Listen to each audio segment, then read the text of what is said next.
Welcome to the Cyber Thread Podcast, your go-to source for the latest cybersecurity threats, trends, and incidents. I'm Kate Libby. In today's episode, we're diving into three major cybersecurity incidents that highlight the evolving nature of digital threats. We'll discuss a vulnerability in Craft CMS flagged by CISA, ongoing ransomware attacks by the Chinese group Ghost, and a sophisticated heist that compromised Bybit's crypto assets. Let's get started.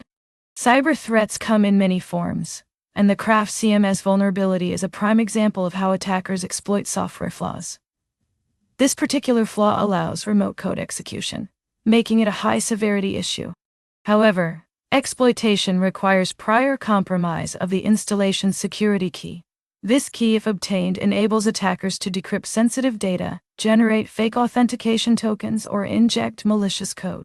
CISA has classified this vulnerability as a known exploited vulnerability and has mandated that federal agencies patch affected systems by March 13, 2025. If you use Craft CMS, update to versions 5.58 or 4.8 immediately to mitigate risks. Alongside this, CISA also flagged a vulnerability in Palo Alto Network's firewalls, further reinforcing the need for proactive patching. Moving on to our second story, the FBI and CISA have issued a joint warning about continuing attacks by a Chinese ransomware group called Ghost. This group has been compromising organizations in over 70 countries since early 2021. Ghost frequently changes its tactics using various names like Kring, Crypt3, and others. They primarily target known vulnerabilities in web applications, servers, and exposed hardware. Their victims span critical infrastructure, schools, healthcare facilities, government institutions, and businesses across multiple sectors. The group exploits several well-known vulnerabilities to gain initial access. Among their favorite targets are Fortinet Fortios, SLVPN portals, Adobe Cold Fusion, Microsoft SharePoint, and proxy shell vulnerabilities in Microsoft Exchange. Once inside, they deploy web shells and Cobalt Strike Beacon for persistence. Ghost also utilizes numerous open-source tools for network discovery and privilege escalation. Interestingly, persistence isn't their main focus. They typically spend only a few days on victim networks before moving on. The group prioritizes encrypting data rather than exfiltrating it. Their ransomware arsenal includes variants like Kring XE, Ghost XE, Elysiumo XE, and Lockhart XE. To cover their tracks, Ghost actors disable Windows event logs, delete volume shadow copies, and disable antivirus products. They tend to avoid hardened systems with proper network segmentation, preferring to find easier targets. The FBI, CISA, and MS-ISAC advisory contains detailed indicators of compromise and security recommendations for organizations to protect themselves against these threats.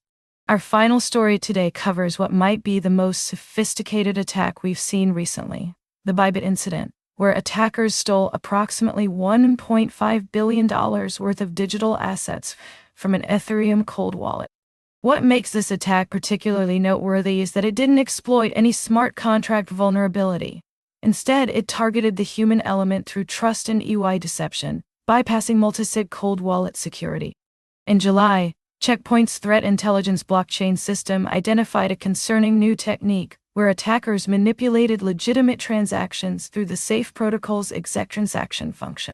The Bybit exploit likely began with an initial compromise of Signer devices through malware, phishing, or a supply chain attack.